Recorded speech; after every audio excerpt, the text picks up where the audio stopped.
नमस्कार प्यारे विद्यार्थियों, आप सबका एडुसेट प्रोग्राम में स्वागत है। आज हम सॉल्व करेंगे ट्रिग्नोमेट्रिक इक्वेशंस को। देखिए अभी तक हमने बहुत सारी इक्वेशंस को सॉल्व किया है।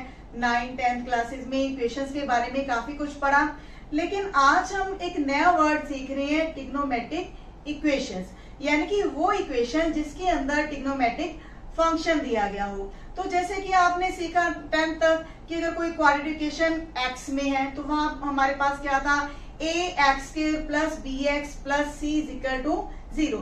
लेकिन अगर x की बजाय आपके पास cos x फंक्शन दिया गया हो, यानी कि a into cos² x plus b into cos x plus c equal to 0, तो इस इक्वेशन को हम कैसे सॉल्व करेंगे? तो इसके लिए हम पहले छोटे छोटे फॉर्मूलाज को डिस्कस करेंगे। यानी कि अगर sin x की वैल्यू 0 है तो इसके जनरल फॉर्मूलाज क्या होंगे या प्रिंसिपल फॉर्मूलाज क्या होंगे, और अगर cos x 0 है या tan x इक्वल टू 0 है तो इनके जनरल और प्रिंसिपल सॉल्यूशंस क्या हैं। तो इसके लिए छोटी सी डेरिवेशन सीखते हैं। हम जनरल सॉल्यूशन फाइंड आउट करने हैं sin x इक्वल टू 0 के लिए। तो इसके लिए हम इस ग्राफ की हेल्प ले रहे हैं, जिसमें हमने एक राइट एंगल ट्रायंगल लिए AOB, और इसमें एंगल B क्या है, 90 डिग्री। तो इसमें परपेंडिकुलर क्या होगा, AB, और हाइपोटेन्यूज क्या होगा, OA। तो जब हम sin x का फॉर्मूला लिखते हैं P/H, परपेंडिकुलर पॉन हाइपोटेन्यूज। अब sin x की वैल्यू क्या है, 0। तो यहाँ से हम कहेंगे जो परपेंडिकुलर है वो क्या है, equal to 0। It means AB length is equal to 0। जब ये AB लेंथ 0 हो जाएगी तो हम ये कहेंगे कि जो OA लाइन है this will coincides to x axis. It means जो एंगल x बनेगा that will be equal to 0 degree और पाई, क्योंकि ये एंगल इस तरफ भी कंसाइड कर सकती है। ये जो साइड OA है ये नेगेटिव डायरेक्शन में भी कंसाइड कर सकती है। तो यहाँ से हमारे पास दो एंगल निकल आते हैं, 0 डिग्री और पाई। लेकिन जब हम एंगल की रोटेशन देते हैं पाई के बाद फिर से 1 पाई की, क्योंकि हमें पता है कि जो साइन है 2 पाई के बाद ये वैल्यू सेम ले रहा है, तो एंगल हमारे पास क्या आएगा, 0 पाई 2 पाई 3 पाई एंड सो ऑन। इसी तरह जब हम 0 से नीचे नेगेटिव डायरेक्शन में एंगल लेंगे तो वैल्यूज आएंगी -पाई, -2 पाई, -3 पाई एंड सो ऑन। अगर हम इन टर्म्स को, नंबर्स को ध्यान से देखेंगे तो x की वैल्यू क्या आ जाती है, n pi, where n belongs to n integer, क्योंकि यहाँ पर जो 0 है 0 को हम लिख सकते हैं 0 पाई, यहाँ पर फिर पाई को 1 पाई 2 पाई 3 पाई, ये सारे पॉजिटिव इंटीजर्स हैं। और नीचे हमारे पास ये क्या है, -1 पाई -2 पाई, ये नेगेटिव इंटीजर्स हैं पाई के साथ। तो इसीलिए x का मान क्या आ जाता है, n पाई। अब हम जनरल सॉल्यूशन फाइंड आउट कर रहे हैं cos x इक्वल टू 0 के लिए। उसके लिए भी हम ग्राफ की हेल्प ले रहे हैं, जिसमें एक राइट एंगल ट्रायंगल है AOB, जिसमें एंगल B हमारे पास क्या है, 90 डिग्री। तो इस राइट एंगल ट्रायंगल में परपेंडिकुलर है AB, OB है बेस और AO है हाइपोटेन्यूज। और कोस का फॉर्मूला हमारे पास क्या होता है, बेस अपॉन हाइपोटेन्यूज, और कोस की वैल्यू क्या है, 0। तो यहाँ से जो हाइपोटेन्यूज है क्रॉस मल्टीप्लाई होकर 0 बन जाएगा, तो बेस आ जाता है 0। बेस क्या है, OB। तो OB लेंथ 0 होने का मतलब है जो OA है, OA ये लाइन ये कंसाइड कर जाती है y एक्सिस के साथ, या तो पॉजिटिव डायरेक्शन में या फिर नेगेटिव डायरेक्शन में। Now we will say OA coincides with y axis. तो यहाँ से हमारे पास जो एंगल है इस राइट एंगल ट्रायंगल में जो बेस एंगल x है वो क्या बन जाएगा, या तो वो 90 डिग्री बनेगा या फिर -90 डिग्री। अब इनमें जब हम पाई की रोटेशन देते हैं तो हमारे पास जो एंगल आएगा, क्योंकि पाई के बाद कोस की वैल्यूज़ रिपीट होना स्टार्ट कर देती हैं, तो यहाँ पर 90 में जब हम पाई ऐड करेंगे तो एंगल आएगा 3π/2 और इसमें हम माइनस पाई ऐड करेंगे तो -3π/2। तो इस तरह आप ये देखेंगे कि जो x की वैल्यूज़ हैं ±90 ±3π/2 ±5π/2 और इस तरह से।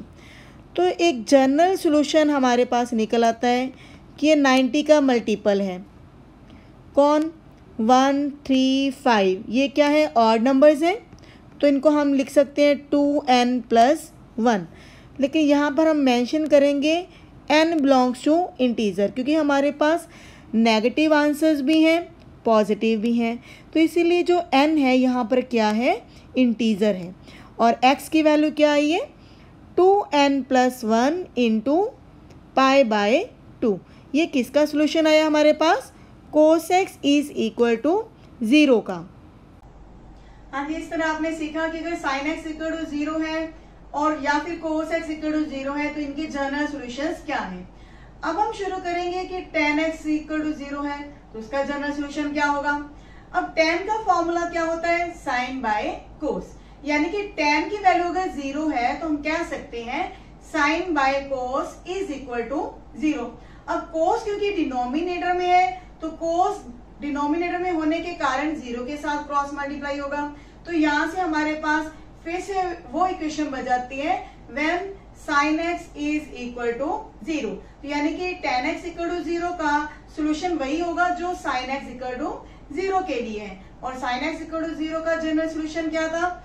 When x is equal to nπ and n belongs to integer. तो इसी तरह tan x का फॉर्मूला भी सेम है, यानी कि आपको 3 फॉर्मूलाज में से सिर्फ 2 फॉर्मूलाज को याद रखने की जरूरत है। एक तो sin x इक्वल टू 0 का, दूसरा cos x इक्वल टू 0। तो tan x का फॉर्मूला sin x का सेम है, तो इसीलिए आपको सिर्फ 2 फॉर्मूला याद रखने की जरूरत है।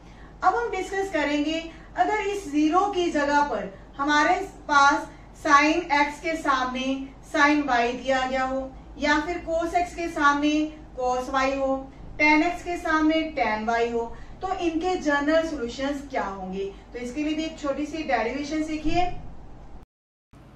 हम जनरल सॉल्यूशन फाइंड आउट करने जा रहे हैं sin x is equal to sin y के लिए। तो हमें पता है कि जो साइन है पॉजिटिव होता है फर्स्ट क्वाड्रेंट में और सेकंड क्वाड्रेंट में, तो इसीलिए जब ये दिया गया है sin x equal to sin y, तो sin y को हम ऐसे भी लिख सकते हैं 180 डिग्री माइनस y, या फिर हम लिख सकते हैं 360 प्लस y।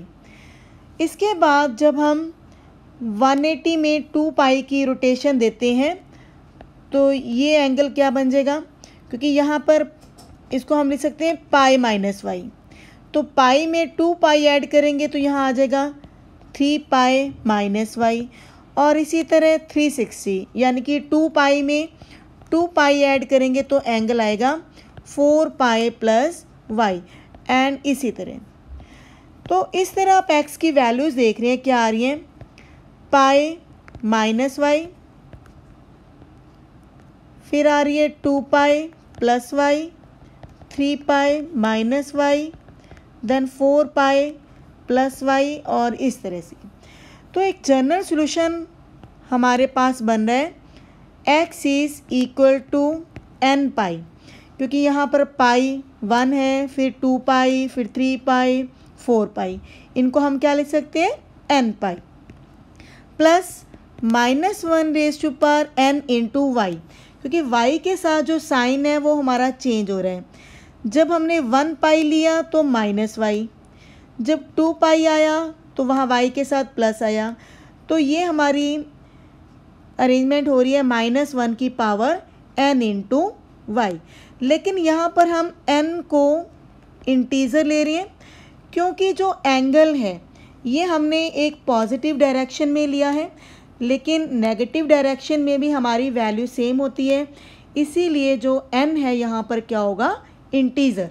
हम जनरल सॉल्यूशन फाइंड आउट करने जा रहे हैं cos x equal to cos y के लिए। cos फर्स्ट क्वाड्रेंट में पॉजिटिव होता है और फोर्थ क्वाड्रेंट में पॉजिटिव होता है, तो इसीलिए cos x equal to cos y। अब cos y को हम इस तरह से लिख सकते हैं 2 पाई प्लस माइनस y, क्योंकि 2 पाई में से माइनस करेंगे y को तो एंगल जाएगा फोर्थ क्वाड्रेंट में, 2 पाई प्लस करते हैं तो एंगल जाता है फर्स्ट क्वाड्रेंट में। इसी तरह 2 पाई की रोटेशन देने पर हमारे पास एंगल आएगा 4 पाई प्लस माइनस y, और इस तरह से एंगल चलते रहते हैं।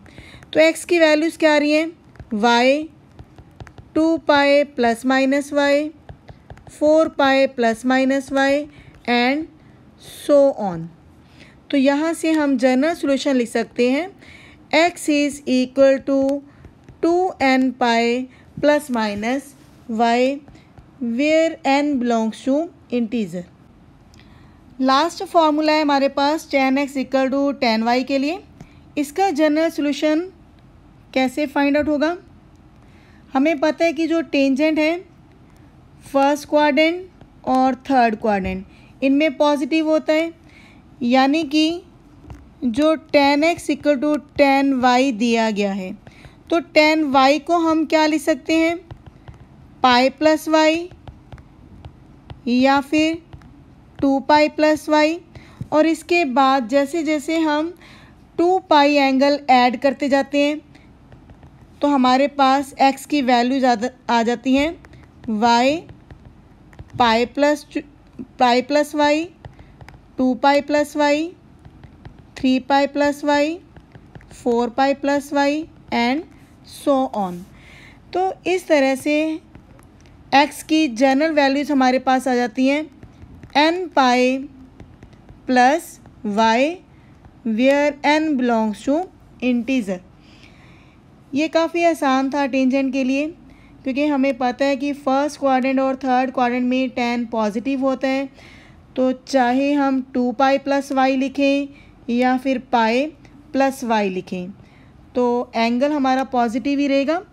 और tan की जो वैल्यूज़ हैं इस तरह हर पाई के बाद pi plus y, 2 pi plus y, 3 pi plus y, ये वैल्यू सेम आती रहती हैं। तो इसीलिए जो जनरल सॉल्यूशन निकलेगा वो क्या आएगा, x equal to n pi plus y where n belongs to integer. यहाँ पे हम n को इंटीजर क्यों लेकर चलते हैं, क्योंकि अभी हमने जो ये एंगल डिस्कस किया ये पॉजिटिव डायरेक्शन में डिस्कस किया है, लेकिन एक्चुअल में जो एंगल है वो माइनस भी आएंगे, plus minus pi, plus minus 2 pi, plus minus 3 pi, plus minus 4 पाई। तो इसीलिए जो n है वो नेगेटिव भी हो सकता है। हाँ जी, इस तरह हमारे पास 3 फार्मूलाज आ गए। Sine x equal to sine y का फार्मूला क्या होगा, x is equal to n pi plus minus 1 raise to power n into y. Cos x is equal to cos y का फार्मूला क्या आया, x is equal to 2n pi plus minus y। और tan x equal to tan y का formula क्या आया, x is equal to n pi plus y। तो इस तरह से ये तीनों ही फॉर्मूलाज काफी आसान है। अब हम शुरू करते हैं इन फॉर्मूला से रिलेटेड कुछ एग्जांपल्स, क्योंकि इन फॉर्मूलाज को प्रैक्टिस किए बिना आगे चलने का कोई फायदा नहीं है। तो पहले इन फॉर्मूलाज की हम प्रैक्टिस करते हैं, कुछ एग्जांपल्स की हेल्प लेते हैं। Find the principal solutions of the equation sin x is equal to √3/2। अब जनरल सॉल्यूशन और प्रिंसिपल सॉल्यूशंस में क्या फ़र्क है, देखिए जो प्रिंसिपल सॉल्यूशंस हैं वो होता है फर्स्ट 4 क्वाड्रेंट्स के अंदर, यानी कि जो भी एंगल आएगा वो 0 डिग्री से लेकर 360 डिग्री के बीच में। तो फर्स्ट 4 क्वाड्रेंट्स का मतलब तो यही हुआ। तो पहले 4 क्वाड्रेंट्स के अंदर जो सॉल्यूशन आएगा उसको हम कहते हैं प्रिंसिपल सॉल्यूशन। और जब हम कहते हैं कि एंगल कुछ भी हो, चाहे वो 0 डिग्री से कम हो या 360 से ज़्यादा हो या 360 से कम हो, तो उसको हम कहते हैं जनरल सॉल्यूशन। लेकिन इस क्वेश्चन के अंदर हम क्या फाइंड आउट करने जा रहे हैं? Principal solutions of the equation, यानी कि हमने पहले 4 क्वाड्रेंट्स के अंदर sin x की जो वैल्यू दी गई है उसका सॉल्यूशन फाइंड आउट करना है। तो अब हमारे पास क्या दिया हुआ है? sin x is equal to √3/2। अब √3/2 क्या होते हैं? sin 60 डिग्री की वैल्यू, यानी कि फर्स्ट क्वाड्रेंट के अंदर हमें पता चल गया जो x है वो 60 डिग्री है। लेकिन साइन और किस क्वाड्रेंट के अंदर पॉजिटिव होता है? क्योंकि हमारे पास जो sin x की वैल्यू दी गई है √3/2 वो पॉजिटिव है। तो फर्स्ट क्वाड्रेंट और सेकंड क्वाड्रेंट के अंदर साइन पॉजिटिव होता है, तो इसीलिए x की पहली वैल्यू तो 60 डिग्री होगी और दूसरी वैल्यू होगी 180 - 60 डिग्री। ये कैसे आया? क्योंकि हमें पता है sin π - थीटा इक्वल टू होता है sin थीटा। ये हमने अपने फर्स्ट लेक्चर के अंदर पढ़ा था, जब 4 क्वाड्रेंट्स के अंदर ट्रिग्नोमेट्रिक फंक्शंस पॉजिटिव होंगे या नेगेटिव होंगे, तो उसमें हमने ये डिस्कस किया था sin 180 - थीटा होता है इक्वल टू sin थीटा। तो इसीलिए हम 60 डिग्री को इस तरह से भी लिख सकते हैं sin 180 - 60 डिग्री। तो यहाँ से हमारे पास 2 सॉल्यूशन आ जाते हैं, 60 डिग्री और 120 डिग्री। बाकी जो 2 क्वाड्रेंट्स हैं थर्ड और फोर्थ, उनमें साइन नेगेटिव होते हैं, इसीलिए हमारे पास 2 ही प्रिंसिपल सॉल्यूशंस पॉसिबल हैं। सेकेंड एग्जांपल में हम सॉल्व करेंगे cos x is equal to 1/2। तो इस क्वेश्चन के लिए हम पहले देखेंगे 1/2 किस एंगल के ऊपर वैल्यू होती है। तो cos 60 डिग्री की वैल्यू होती है 1/2। अब हमारे पास ये फॉर्म बन चुकी है cos x is equal to cos y। क्योंकि जब हमसे ये सॉल्यूशन मांगा जाता है तो इसका मतलब हमने जनरल सॉल्यूशन देना है। जनरल सॉल्यूशन के लिए हमने cos x equal to cos y form दी है। तो जनरल फार्मूला हमारे पास क्या था? x is equal to 2n pi plus minus y। तो x की वैल्यू क्या आएगी? 2n pi plus minus. अब 60 डिग्री को हम किस तरह से लिख सकते हैं? π/3 की फॉर्म में भी लिख सकते हैं। और यहाँ पे हम साथ में मेंशन करेंगे n should be N integer. तो चाहे तो अब पाई कॉमन ले लें, तो वैल्यू आएगी 2n plus minus 1/3 into pi. तो ये एक जनरल सॉल्यूशन है cos x इक्वल टू 1/2 के लिए। थर्ड एग्जांपल में हम सॉल्व करने जा रहे हैं tan 2x is equal to minus cot x plus π/3। जो भी हमने जनरल सॉल्यूशन सीखे हैं उसमें हमारे पास एक ट्रिग्नोमेट्रिक फंक्शन के बिल्कुल सामने दूसरा ट्रिग्नोमेट्रिक फंक्शन भी वही होता है, यानी कि tan x के सामने हमें tan y चाहिए। तो जो हमें पता है कोट थीटा, उसको अगर हमने tan में कन्वर्ट करना है तो उसका फॉर्मूला क्या होता है? tan 90 minus theta. लेकिन अगर हमारे पास माइनस कोट थीटा है तो उसको हम यह लिख सकते हैं tan 90 प्लस थीटा। ऐसा क्यों? क्योंकि यहाँ पर कोट क्या है? नेगेटिव, और सेकेंड क्वाड्रेंट में कोट और tan दोनों नेगेटिव होते हैं, इसीलिए हमने एंगल को 90 प्लस थीटा की फॉर्म दी है। 90 प्लस थीटा कौन से क्वाड्रेंट में होता है? सेकेंड क्वाड्रेंट में। तो इसीलिए जो हमारे पास ट्रिग्नोमेट्रिक फंक्शन दिया गया है tan 2x is equal to minus cot x plus π/3, इसको हम लिखेंगे tan 90 प्लस थीटा की फॉर्म में। अब थीटा क्या है यहाँ पर? x plus π/3। तो यहाँ पर tan क्या आएगा? एक्स प्लस 90 और 60, इनका एलसीएम लेने पर हमारे पास टर्म बनेगी 5π/6। अब हमारे पास दोनों तरफ tan आ चुका है। tan 2x is equal to tan x plus 5π/6। अब हम फार्मूला देखेंगे। tan x equal to tan y के लिए क्या फार्मूला था? x is equal to n pi plus y where n belongs to integer. तो यहाँ पर x क्या है? 2x है और y की वैल्यू क्या है? x plus 5π/6। अब क्योंकि दोनों तरफ हमारे पास x की टर्म्स आ रही हैं तो हम राइट हैंड साइड पर जो x है उसको हम लेफ्ट हैंड साइड पर लेकर आ सकते हैं। तो 2x minus x is equal to n pi plus 5π/6।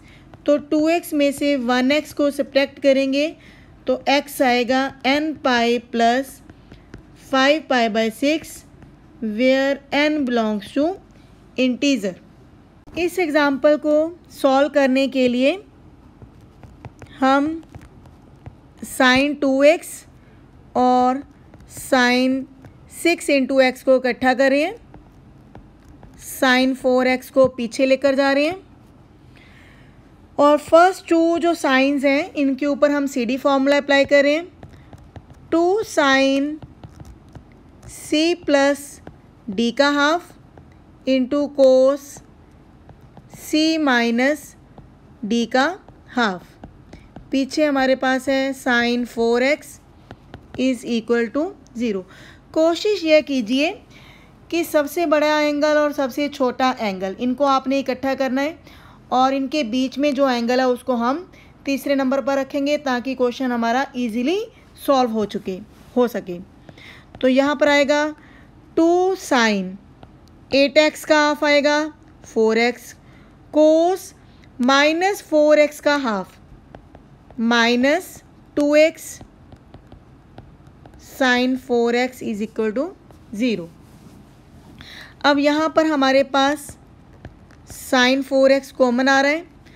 2 cos, अब नेगेटिव एंगल है, फोर्थ क्वाड्रेंट में cos पॉजिटिव होता है, इसीलिए हम लिख सकते हैं 2 cos 2x minus 1 is equal to 0। तो यहाँ पर हमारे पास दो सोल्यूशन बनेंगे, either sin 4x is equal to 0 और cos 2x minus 1 is equal to 0। तो यहाँ पे cos 4x इक्वल टू 0 का मतलब 4x is equal to n pi और x is equal to n pi divided by 4 and n belongs to integer. और यहाँ से हम कह सकते हैं cos 2x is equal to 1/2 और cos 1/2 के लिए हमने सोल्यूशन पहले भी फाइंड आउट किया था। यहाँ पे हम लिख सकते हैं cos 60 डिग्री, दोनों तरफ cos हैं तो यहाँ cos x equal to cos y का फॉर्मूला क्या था? x is equal to 2n pi plus minus y। जब हम पूरी इक्वेशन को 2 से डिवाइड करेंगे तो हमारे पास सोल्यूशन आएगा n पाई प्लस 30 डिग्री और 30 डिग्री को लिख सकते हैं π/6 where n belongs to integer. तो यहाँ पर हमारे पास 3 सोल्यूशन आए हैं, x की वैल्यू n π/4 और 2 वैल्यूज़ यहाँ से निकली हैं। इस एग्ज़ाम्पल को सॉल्व करने के लिए हम कोस स्क्वायर को चेंज करेंगे साइन स्क्वायर में। कैसे? क्योंकि इस ट्रिग्नोमेट्रिक इक्वेशन में हमारे दोनों ट्रिग्नोमेट्रिक फंक्शंस अलग अलग हैं, चाहे तो आप साइन को कॉस में कन्वर्ट करें या फिर कोस को साइन में, लेकिन इजी है कोस स्क्वायर को चेंज करना। तो हम कोस स्क्वायर को रिप्लेस कर रहे हैं 1 माइनस साइन स्क्वायर में। तो यहाँ पर हमारे पास क्वाड्रेटिक इक्वेशन बन जाएगी 2 sine square minus 3 sine x minus 2 is equal to 0। यहाँ पर हमारे पास 2 फैक्टर्स आ जाएंगे, sine x minus 2 2 sin x +1। तो जब हम पहले फैक्टर को इक्वल टू 0 लिखेंगे तो sin x की वैल्यू क्या आ जाएगी 2, विच इज़ नॉट पॉसिबल। जब ये पॉसिबल नहीं है तो हम इस वैल्यू को रिजेक्ट करेंगे। तो सेकंड है हमारे पास 2 sin x +1 इक्वल टू 0। तो यहाँ पर sin x की वैल्यू क्या आ जाएगी -12। अब -12 है तो इसको हम लिख सकते हैं sin पाई प्लस, क्योंकि एंगल थर्ड क्वाड्रेंट में नेगेटिव होता है तो पाई प्लस। अब 1/2 एंगल होता है 30 डिग्री पे तो पाई/6 हो गया। तो यहाँ पर हम ले रहे हैं sin x is equal to sin 7 पाई/6।